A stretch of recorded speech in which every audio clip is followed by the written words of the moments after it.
Hello. Is that any better? Okay, I'll hang on to this side then. My name is Valerie Johnson, and I'm very proud to be the president and CEO of D.R. Johnson Lumber Company, which is a second and third generation owned family sawmill and laminated business down in Southern Oregon. Our flagship mill, which is still running, the mill that my parents began in 1951, and our glulam beam plant and now our CLT plant, which has formerly been known as Riddle Laminators and is now known as D.R. Johnson Wood Innovations, are located in this small town of Riddle in rural Oregon, in Douglas County, which brags that it is the timber capital of the nation. So needless to say, timber is in our blood. It's in our family. It's in our communities. It's in our employees. And it's very, very important to all of us that the industry survive. I've often said that I don't know if sawdust is in my blood or between my ears, but I can't imagine doing anything else. It's such a fascinating industry with so many different aspects to it that the average person might not even realize. But we are very, very respectful and appreciative for the industry and have great affection for our employees and the communities. In spite of and throughout 2 decades of heated political debate between the industry and our rural communities versus the political arena over public forest management issues, it's been tough to still believe in the future. And it's been hard to not be cynical about the way we're being treated. But we are more determined than ever, and we think an opening in this conversation with the advent of building with wood and more recognition of the attributes of building with wood, and that's what keeps us determined to stay in the fight and to prove that there are some very, very beneficial aspects to the work that our rural community and our employees do, as well as the industry as a whole. And as you heard Dean Thomas Maness of Oregon State this morning say, that I remember him saying, let's be sure we are creating as many jobs as we can from every board foot that does come out of the woods while we settle the public management issue. I'm sorry, is the microphone really irritating? I don't know quite how are you doing okay? All right, well, thanks for hanging in there with me. I was asked to speak on why we decided to go into the manufacture of CLTs.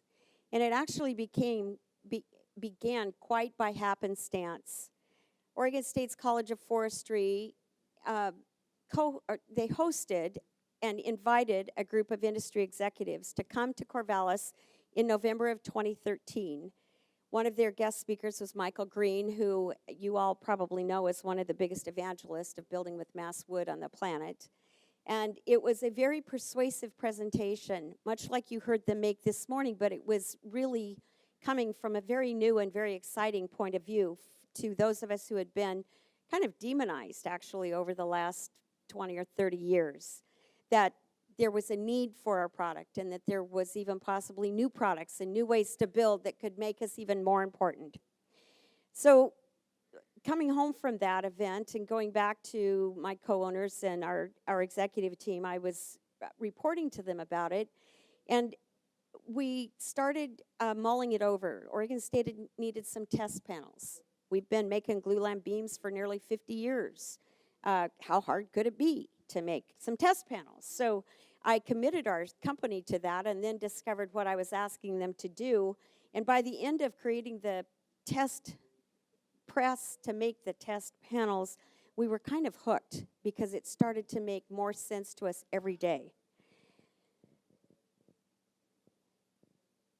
We rationalized to ourselves, we already make what they're now calling this new fancy name, mass timbers. We make glulam beams that are up to 9 feet deep, so almost exactly twice my height, 20 inches wide, about half my width, and 140 feet long, which is a pretty big piece of laminated wood.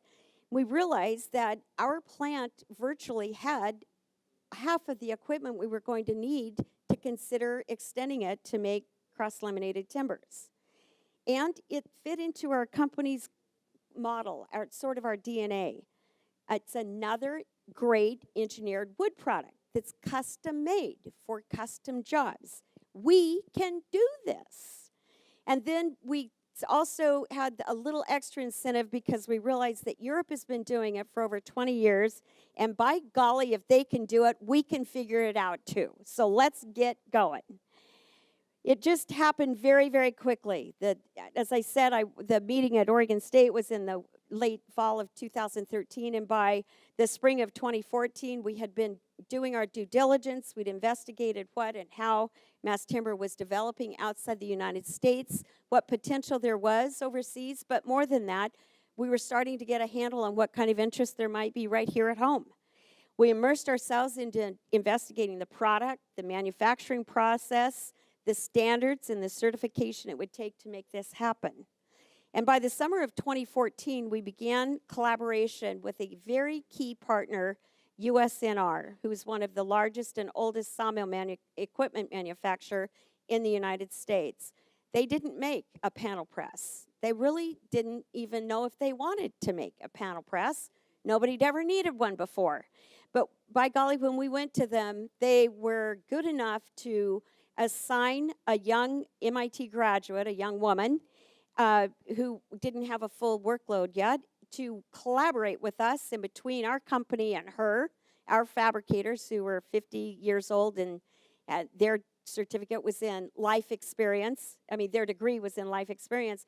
They started working in it, and by the fall of 2014, we sent a few of our guys to Europe to get a firsthand look of what was going on over there, and came home and started, gave USNR the go-ahead. Start rough fabricating that press, which they did.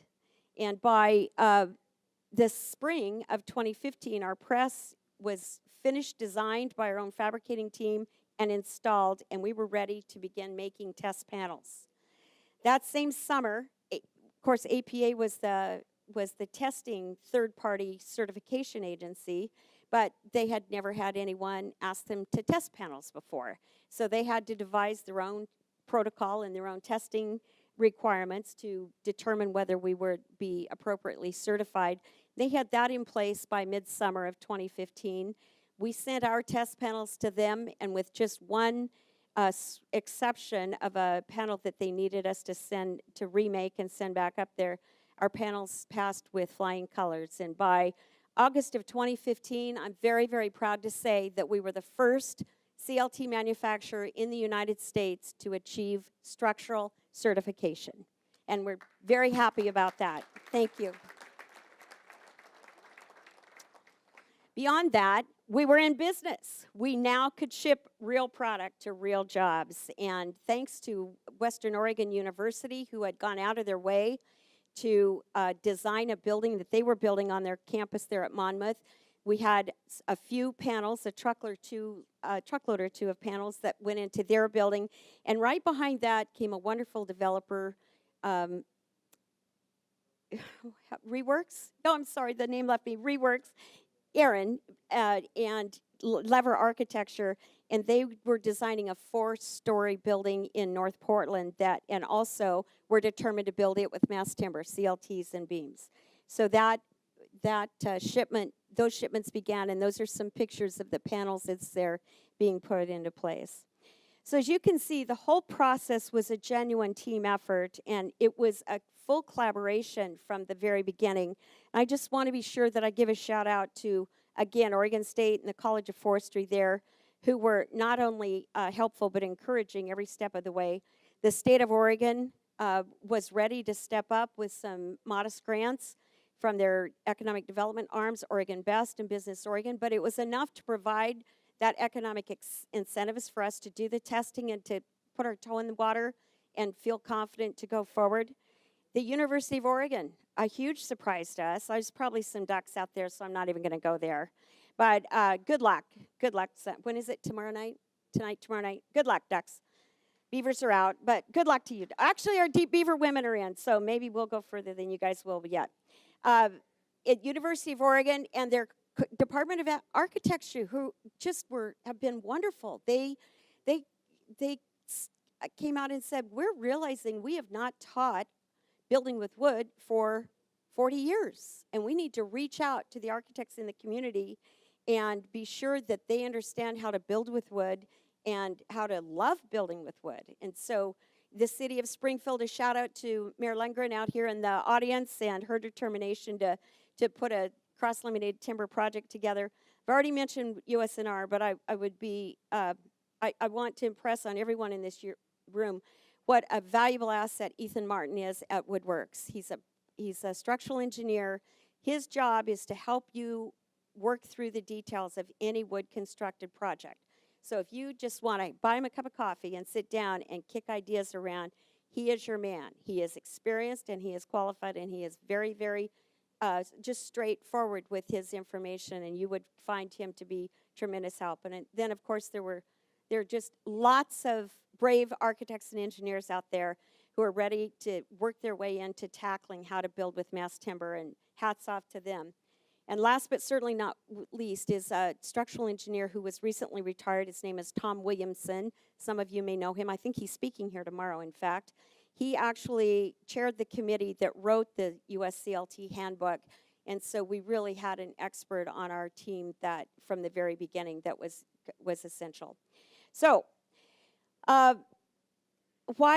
why is this still important to all of us? You've heard our story now, and thank you for bearing with me. We're proud of it, and it's exciting. It's been an exciting 2 years. It's happened quickly, and there's been a tremendous amount. You could have put everybody interested in mass timber in a phone booth 2 years ago, and today we have 500 people here. So it's really quite exciting to see the growth. But we know, everyone in this room knows the benefits of building with wood. You heard all about it this morning. It's renewable, it's grown by the sun, it captures CO2 and it releases oxygen. It's sustainable. We have great forest management laws that require the replanting of the trees that we harvest, so there's always going to be more trees out there. And you heard Dean Maness say this morning that it's plentiful, especially right here in the Pacific Northwest. We grow the best, strongest building product in the world right here in our Douglas fir forests, with no competition. And then frankly, more from the aesthetics, it's not only beautiful, but human beings are drawn to wood. Human beings love to touch wood. They love to look at wood. It's just a beautiful, natural building product. There's a renowned British architect, Andrew Waugh, who I ran across a quote from him in an interview he did with Zine magazine.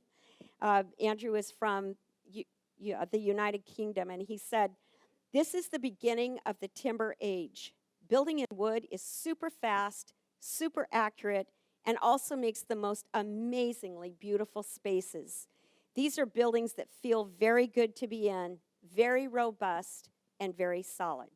That's, I think, accurate, but it's also quite something to say that, because who wouldn't like to work and live in that kind of an environment? I'll try to, am I running out of time? Getting close? We are passionate about this building system, not only because we've chosen to participate in it, but also it's because we do believe in our souls that wood is the superior building material, and that mass timber construction is absolutely a logical way to begin to utilize more and more of it. Some of the benefits are obvious probably for all of you, but every glulam, for example, just in our own plant, every glulam beam and panel are custom made for the specific job. Our panels, maximum panel size right now is 10 feet by 32 feet in layers of 3, 5, and 7 lambs. We have learned a lot about prefabrication, precise fabrication, so that the beams and the panels go to a job and just set right in place. I think some of those, you see that panel being flown right there off of, it's being lifted right off of our truck by a crane and moved over on top of the job, and it just sets right down exactly where it's supposed to be with a 1/16 of an inch variation. And we can get closer than that, and will. Now that we have bought a Hundiger, which is a CNC routing machine, or as our 86-year-old mom can't quite get her tongue around humdinger, so she calls it the humdinger. And she's right, because it does a lot of really wonderful things. It can dowel, and it can cut on all sorts of angles and do whatever the architect and the engineer can dream they want or need. And so our CADWorks managers are working with 3D modeling, and it's added a whole nother dimension also to our glue lamp beam business, because it's we're finding that the marketplace is ready for that, and we're moving into the 21st century. So wherever we can save on waste, wherever we can save on time, is something that's desirable in the marketplace. One of the benefits that isn't maybe really fully recognized, and I want to reach out to my brethren in the sawmill businesses, is that since CLTs are made with just standard kiln drying dimension lumber, we are hoping that mass timber will also create new and bigger markets for the sawmills that we need, because after all, engineered wood is a secondary manufacturing. We still need the primary manufacturing. We want to be sure that you all understand the link up of that. This won't cut into your market, it will add to it. It's going to be a valuable tool when we restore our ill and overstocked forest health, and hopefully create a new market for those small size logs, because it does not take a high grade of lumber to make panels, which we hope is also going to be a boost to rural economies and create more jobs by both the logging of the unhealthy forests and the building of the panels. There's significant construction savings. I think you may have already been hearing about that, but there are many jobs around the world that have been completed with an estimated completion savings time of about 1/5 of the time with 1/3 of the workers of alternate building systems of concrete and steel.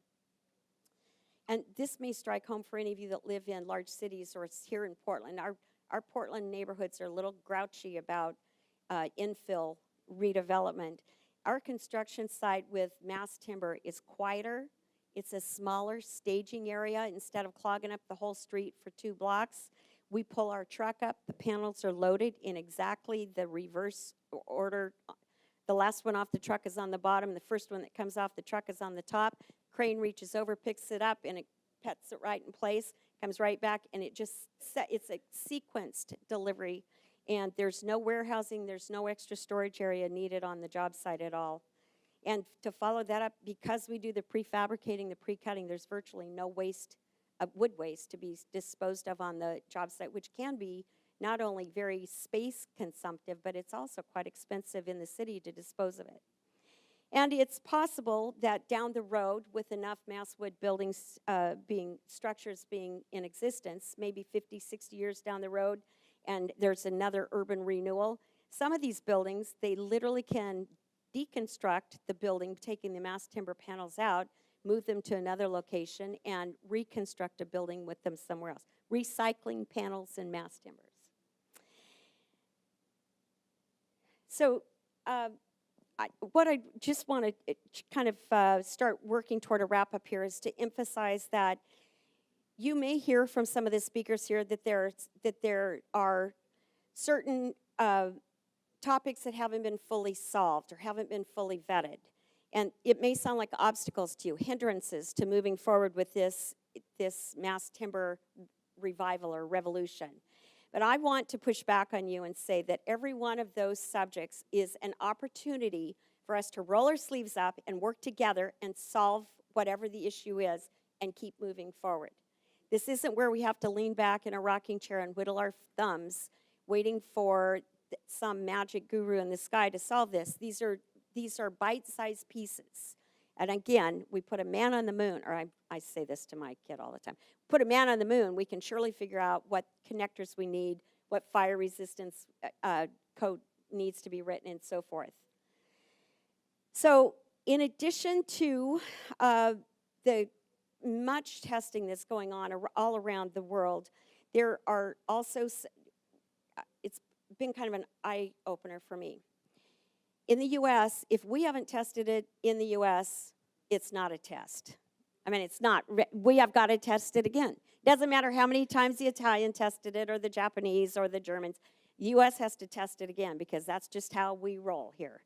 So we do have a lot of testing going on in the U.S. Oregon State is continuing much research, fire testing and shear wall or seismic testing, and testing even alternative wood species maybe coming out of the dry interior forest, what the strengths values are of those in panels. Our own companies pursuing our own fire testing research with Western Fire in Southwest Washington to get our panels certified. And just one more example, the U.S. Department of Defense is extremely interested in mass timber, such a solid, such a hardy system of building. And they have teamed up with Woodworks, thank you again to Woodworks, and are doing blast testing, which is required for military bases to have a certain blast testing resistance. And we've shipped some panels to them and hope that they will pass swimmingly, and that would also be a whole new market for us. So I'm getting the wrap up from my daughter here. Thank you, honey. I am ready to conclude, and I'll just jump to 3 or 4 quick points. How is this good for the larger timber industry? I've already mentioned it. It uses dimensional lumber, and so I think it does benefit sawmills that make dimensional lumber. But I also have picked up a few other things, and I'd like to just mention them to you. The public begins to see these beautiful wood buildings and understand the environmental advantages of building with wood. Public perception will and is even starting to become more positive and more supportive of wood and lumber and timber industry. I'm already amazed at some of the support we're receiving and from what corners it's coming from. People that I'd been fighting over timber management for 30 years are suddenly excited to see what we're doing. People I'd considered adversaries are expressing good wishes and hoping that this prevails. So it's resonating. The fact that wood is a superior building product is resonating. We're also beginning to see some reconnection of the urban and rural. I think the urban folks are beginning to understand that rural communities are truly decimated, their economies. It's having social repercussions and a lot of problems. And they're beginning to understand that anything we can do to create good family wage jobs in rural Oregon or rural Washington is a good thing for the whole state. Because where does the bill come? If nothing else, where does the bill come? If those things aren't solved there, they're going to come back to the state budget, and that's becoming more and more of an issue. So hopefully the divided urban and rural situation could be improved at least slightly by this. And finally, secondary manufacturing is good for the whole industry. I've mentioned it a couple times. I won't go over it again, but we use dimensional lumber, and secondary engineering wood products will add rural jobs that will bring a new, well-trained pool of employees into the industry. So finally, I just want to ask, who isn't here? What do we need to finish this coalescence of all of the interested and invested parties in this? I would say to you, we need to reach out to more contractors. We need to reach out to more developers who are maybe hesitant. They're hearing horror stories about the cost or the this or the that, and we need to get them in rooms like this and help start educating them on what the facts is. And the other entity are building codes or the municipal decision makers, the overseers of whether this is possible or not. And we're finding niches of those folks that are excited about this and wanting to work on their codes and wanting to help us. But let's reach out to them when and wherever we can. So there's one last quote that I would like to read because I think it really does summarize actually that we don't need to talk about, wouldn't it be great if mass timber construction happened? Won't it be great when it happens? It is happening now. And Alex DeRicci, the director of a London-based firm called DRMM, said, "The 17th century was the age of stone. The 18th century was the peak of brick. The 19th century was the era of iron. The 20th century was the century of concrete. The 21st century will be the time for timber. Let's go get them."